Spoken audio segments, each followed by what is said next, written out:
इसी देख रखी हुई थी, फर्स्ट टाइम ही थी। कुछ प्रमोशंस होते तो इस तरह की चीज़ें बहुत ज़्यादा मिलता था। सिर्फ एक बेबी कॉर्न है, लेकिन मैं आगे आई तो यहाँ तो बेबी कॉर्न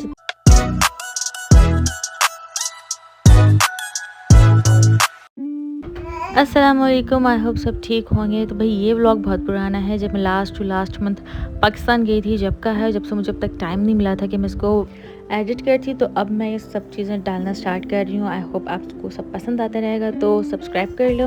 हम पहुँच गए लूलू, क्योंकि लास्ट टाइमिंग पे ऑब्वियसली कोई ना कोई चीज़ें रह जाती हैं। और यहाँ पे एक बहुत बड़ी सी देग रखी हुई थी, फर्स्ट टाइम ही थी। कुछ प्रमोशंस होते तो इस तरह की चीज़ें बहुत ज़्यादा मिलती हैं। यहाँ पर बहुत सारे फूड्स की भी प्रमोशंस हो रही थी, कोई न्यू फ्लेवर्स इन लोगों ने इंट्रोड्यूस किए थे। और ये गंदा बच्चा हर खाने को हाथ लगा रहा था। खैर हमने यहाँ से कोई खाना लिया भी नहीं था। और यहाँ पे ना कुछ फूड्स रखे हुए थे जो कि बेबी फूड थे, कॉर्न्स, और इतने महंगे होते हैं। पता नहीं इस पूरी शेल्फ में जितने भी फ्रूट्स वेजिटेबल्स होते हैं इतने महंगे क्यों होते हैं, इम्पोर्टेड हैं क्या है, लेकिन बहुत महंगे होते हैं। इतना साइज़ छोटे छोटे ये कुछ प्लांट्स टाइप की भी है, कोई हर्ब्स होंगी जो हमने कभी ज़िंदगी में नहीं खाई। ये एक छोटा सा प्लांट 11 रियाल का है।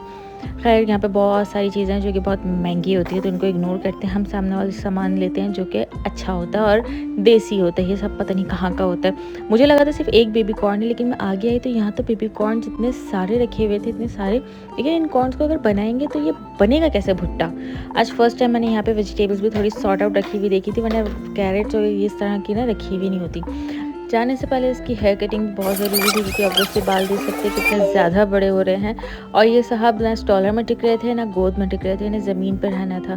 फ्लोर से तो इसे जल्दी से उठा लिया था और बहलाते हुए इस फाउंटेन के पास ले आए, ताकि थोड़ा सा ये बहल जाए और स्टॉलर में थोड़ी देर बैठ जाए, क्योंकि हस्बैंड थोड़ा ट्रॉली लेने गए हुए थे। और उसके बाद हम आ गए खाना खाने। ऑब्वियसली घर पर खाना नहीं बना था, क्योंकि आज रात पैकिंग करनी, तो उससे पहले हम थोड़ी सी मूवी वगैरह देखने बैठ गए थे और फिर हो गई हमारी पैकिंग स्टार्ट। लेकिन ऑब्वियसली पैकिंग, और ये बेबी हमें पैकिंग करने देगा। इसने एक उधम मचाया हुआ था पैकिंग के टाइम पे, पूरा बैग के ऊपर बार बार लेटे जा रहा था। ये आप इसकी हरकतें देखते रहो बस। हमने भी अपनी पैकिंग छोड़ छाड़ के इसको स्पेस दे दिया था कि भाई जो करना है कर लो। ये भाई पूरे मस्त अपने पूरे बैग पे चढ़े जा रहे थे और सामान उठा के इधर उधर करना। फाइनली इसको थोड़ा साइड किया, पैकिंग कंप्लीट की, और फिर अब हम निकल गए हैं एयरपोर्ट के लिए। Actually most of the time मेरी ये पैकिंग हमेशा लास्ट टाइमिंग तक रहती है, क्योंकि मेरे हस्बैंड को लाजमी पता है कि लास्ट टाइमिंग पे कोई ना कोई बैग खोल के कुछ ना कुछ सामान ठूसना होता है। और मेरा एक टाइम होता ज़रूर है कि मैं घर से निकलते हुए भी बैग में कुछ ना कुछ ठूस रही होती हूँ। और ऑब्वियसली अब अजलान के बाद से तो कोई ना कोई आइटम ऐसा होता ही है कि मेरे हाथ में रह जाता है, और फिर मुझे होता है कि इसको बैग में ठूस दूँ। तो हस्बैंड जब फर्स्ट बैग नीचे रखने जाते हैं तो मैं ऊपर दूसरे बैग में वो चीज़ ठूस देती हूँ उनको बगैर बताए। फ़िलहाल सबसे पहले तो अभी एयरपोर्ट जाते हुए रास्ते में एक ही फ़िक्र होती है कि जो हम लगेज लेके जा रहे हैं ना, उसका वेट सबसे सही हो। फ़िलहाल तो ये डोमेस्टिक एयरपोर्ट आ चुका था, मीन्स इंटरनेशनल एयरपोर्ट भी बहुत करीब है। इसी के बिल्कुल बराबर में इंटरनेशनल एयरपोर्ट है, और हम इंटरनेशनल एयरपोर्ट की पार्किंग में जाएंगे, क्योंकि मेरे हस्बैंड नहीं जा रहे हैं। ऑब्वियसली सिर्फ मैं जा रही हूँ, तो वो हमें ड्रॉप करने जा रहे हैं। अब मैं नहीं, अब तो हम हो गए। मैं और अजलान जाते हैं, तो अब हम हो गए, अब मैं नहीं रही। खैर सामान अनलोड किया, अजलान को सो गया था रास्ते में, तो उसको स्टॉलर में डाला। सब चीज़ें चेक कर ली थी कि सब कुछ उतार लिया है। ये बैग है, अब गाड़ी को बाय बाय करके अब हम निकलते हैं आगे। और यहाँ एक प्रॉब्लम ये है कि मेरा जो एक बैग है उसकी ज़िप थोड़ी ख़राब है, तो उसको मुझे करवाना था पैक। लेकिन यहाँ पे हमें एक बैग करवाना था, और मेरे हस्बैंड ने तीनों ही बैग्स को पैक करवा दिए। हालांकि ज़रूरत नहीं थी बाकी 2 बैग्स को, लेकिन पता नहीं क्यों उन्होंने पैक करवाया, उनकी मर्ज़ी, उन्होंने करवा दिए पैक। यहाँ हमारे तीनों हो गए हैं रैप। अब हम फाइनली जाएंगे एयरपोर्ट में अंदर, ताकि बैग सबमिट करवाएं। अच्छा, रियाद एयरपोर्ट में मुझे एक चीज़ बहुत अच्छी लगती है कि आपके साथ जो ड्रॉप करने आए हैं ना, वो आपका बैग तक आपको सबमिट करवाने तक साथ में ही रहेंगे, और फिर आप बैग सबमिट करवा के, ज़रूरी नहीं है कि आप अंदर टाइम स्पेंड करो अकेले। जिनके साथ आप आए हो आप उन्हीं के साथ टाइम स्पेंड कर सकते हो। तो ये चीज़ मुझे यहाँ बहुत अच्छी लगती है। फ़िलहाल तो मैं यहाँ गलत जगह पे आ गई, और मेरे हस्बैंड वहाँ खड़े थे, और मैं सोच रही हूँ आज तो काउंटर्स बहुत खाली हैं, आज बहुत जल्दी सब कुछ हो जाएगा। लेकिन जब पीछे मुड़ के देखा तो हस्बैंड तो थे ही नहीं। पता चला सऊदी एयरलाइन के काउंटर आगे है, जहाँ ऑब्वियसली बहुत रश है। हर दफ़ा का यही होता है, यहाँ पे बहुत रश होता है। फाइनली हमारी बारी आ गई थी। अब सारे बैग्स का वेट हो रहा था, और इस टाइमिंग पे बस मैं दुआएं बढ़ रही होती हूँ कि बैग्स एक्स्ट्रा वेट ना हो जाए, तो क्योंकि फिर खोलना पड़ जाता है, सामान को इधर उधर करना पड़ता है। ऑब्वियसली अब बैग्स पैक हो चुके तो उनको खोलना तो बहुत बड़ा हैडेक हो जाएगा। लेकिन अल्हम्दुलिल्लाह किसी का भी वेट ज़्यादा नहीं था, सब अंडर वेट ही था। उसके बाद हमारे पास बहुत टाइम था फ्लाइट में, तो हम लोग चले गए थे नीचे कुछ खाने पीने, क्योंकि ऑब्वियसली घर से नाश्ता करके नहीं निकले थे, बहुत सुबह ही सुबह हम निकल चुके थे घर से।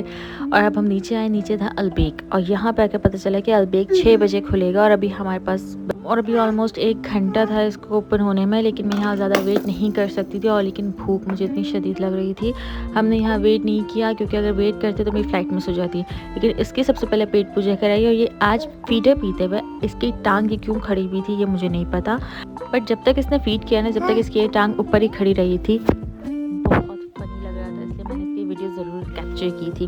खैर अल्बेक को छोड़ के हम आगे निकले। यहाँ स्टारबक्स का सेटिंग एरिया मुझे बहुत प्यारा लग रहा था और आगे ये बहुत प्यारा सा खूबसूरत सा फ्लावर सेटिंग थी। मुझे फ्लावर्स बहुत पसंद है, इसलिए हर जगह मुझे फ्लावर्स बहुत अच्छे लगते हैं। थोड़ा बहुत खाना पीना करना था क्योंकि बहुत शदीद भूख लग रही थी मुझे, क्योंकि फ़्लाइट में भी खाना मिलने में बहुत टाइम था। तो टिम हॉर्टन पे हमने रुक के मैंने एक शेक लिया और क्रॉसऑन लिया था कि थोड़ी सी भूख बर्दाश्त हो जाए जब तक हमें फ़्लाइट में थोड़ा बहुत खाना मिल जाएगा। लेकिन मुझे एक डर ये भी था कि अज़लान के साथ में फ़्लाइट में खाना खा सकूँगी या नहीं, या मुझे अब घर जाके ही शाम में खाना खाने को मिलेगा। बहुत भूखी थी तो खाने की बहुत सारी थिंकिंग आ रही थी इस टाइमिंग पे। खैर फ़िलहाल अब मैं अंदर आ गए थे क्योंकि फ़्लाइट का भी टाइम होने वाला है। अंदर जाते हुए भी अज़लान ने बहुत तंग किया था मुझे जाना था वॉशरूम और यहाँ पे फ़ाइनल कॉल हो रही थी। और जब मैं फ़ाइनल कॉल पर गेट पे पहुँची हूँ तो यहाँ पे अभी फ़्लाइट में एंटर भी नहीं हुए, सब लाइन लगा के बाहर ही खड़े हैं और मैं भी बाहर खड़ी थी। लेकिन बोर्डिंग तो हो जाती है ना, बोर्डिंग बंद कर देते, सबसे मेन मसला ये है। तो इसलिए मैंने बोर्डिंग करवाई और अंदर आ गई थी। अब इतना टाइम था अंदर जाने में तो मैंने आसपास की भी वीडियोस बनाए और ये साहब मेरी गोद में चढ़े हुए थे, इनको स्टॉलर में बैठना ही नहीं था। पता नहीं क्यों बच्चे इस तरह से तंग करते रहते। स्टॉलर शायद मैंने बैग रखने के लिए लिया, अज़लान तो मेरी गोद में ही घूमता है बस, अभी भी मुसलसल मेरी गोद में ही चिपके हुए इन साहब ने ना। आवाज़ें आ रही होंगी पीछे से इन साहब की। खैर ये जो हमारे हैंड कैरीज होते हैं जो हम गेट पे सबमिट करवा देते हैं, वो बेचारे यहाँ ऐसे लावारिस पड़े हुए, अभी तक तो ये भी अंदर नहीं गए थे। तो हमारी फ़्लाइट उड़ने में कितना टाइम होगा। बोर्ड हो गए, हम सब बैठ गए थे, सब लोग सुकून से अपनी जगहों पे बैठे हुए। अभी फ़्लाइट उड़ने में टाइम था और इन साहब ने यहाँ हंगामा मचाया हुआ था। इसको समझ नहीं आ रहा था मैं किस चीज़ को छेड़ूँ और किस चीज़ को छोड़ूँ। इसको मैंने इसका टॉय निकाल के दिया, इसने इतनी दफ़ा ये टॉय अपने ज़मीन पे फेंका कि मैं इसको साफ़ कर करके मुझे लग रहा था आज ये घिस जाएगा नीचे गिर के। आसपास के लोग भी मुझे उठा के दे रहे थे। फ़िलहाल मैंने सीट चेंज करना चाहिए कि यहाँ पे एक्स्ट्रा फ्री सीट है, मैं यहाँ बैठ जाऊँ, पर वहाँ पे जो फ़्लाइट अटेंडेंट थे उन्होंने मना कर दिया। और फिर मैं इस सफ़र को जल्दी से ख़त्म करना चाह रही थी क्योंकि पता नहीं क्यों मुझे इस बार ये सफ़र इतना लंबा लग रहा था कि ख़त्म ही नहीं होके दे रहा।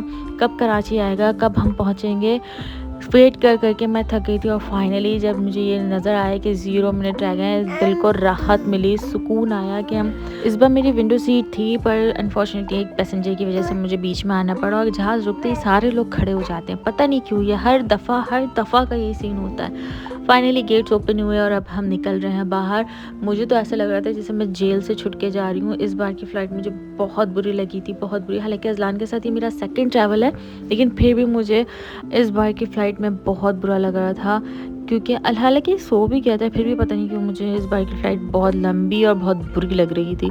और बस यहाँ तक का मेरा रियाद से कराची तक का सफ़र था। एंड ऑब्वियसली कराची के हालात आपको पता ही है कि कराची में आप बाहर जाके तो कोई व्लॉगिंग कर ही नहीं सकते हैं, तो मेरी व्लॉगिंग भी यहीं तक ही थी। अब वापस रियाद आके कंटिन्यू करते हैं, तब तक के लिए अल्लाह हाफ़िज़।